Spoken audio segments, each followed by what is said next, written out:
E crianças, vamos então para a semana 2 de português, né? Então, na primeira semana a gente viu uma atividade com uma fábula, né? Que nós íamos fazer a troca, né? Da palavra porco-espinho por uma outra que combinasse. E agora, essa semana, a gente vai de novo trabalhar com uma receita. A gente tem trabalhado bastante com o gênero textual receita, né? Então, aqui, atividade 1. Acompanhe a leitura de um adulto de sua família e veja a carta que o gato ronroso escreveu para o seu tio MC Abro sobre sua dona, a bruxa Hilda Bruxilda. Então, aqui nós temos uma carta. Nós também já estudamos, né, o gênero textual carta. Então, aqui um gato mandou uma carta para o tio dele para reclamar da dona dele, que era uma bruxa. Só que essa bruxa estava meio estranha.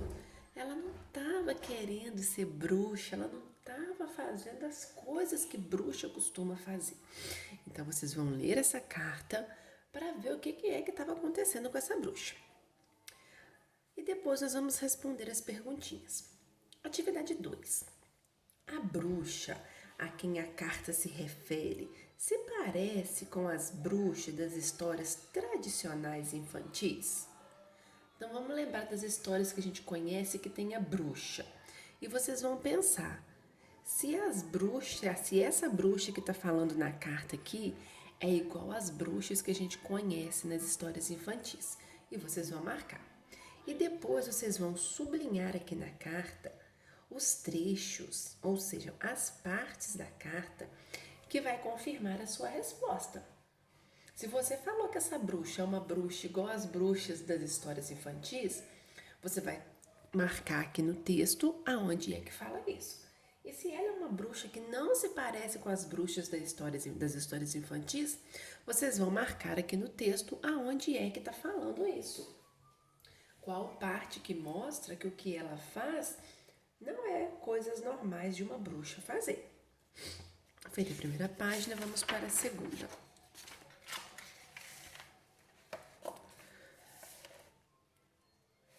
Atividade 3.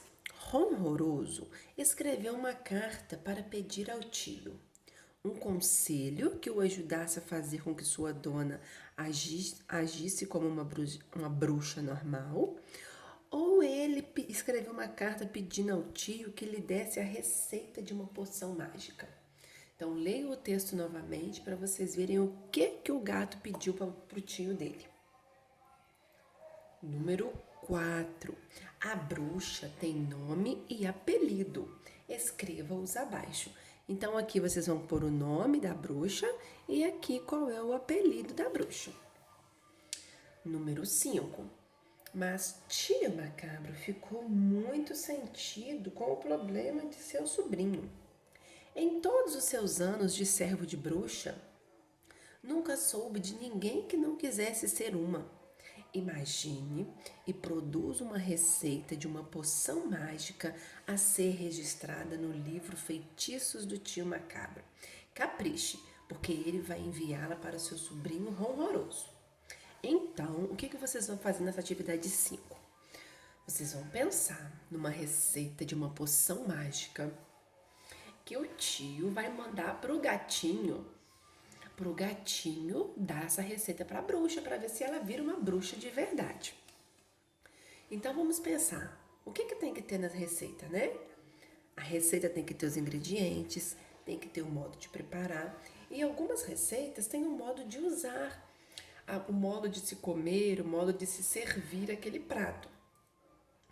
Por exemplo, se a gente fizer uma receita de um brigadeiro, como que eles pedem pra gente usar o brigadeiro, pra gente servir o brigadeiro?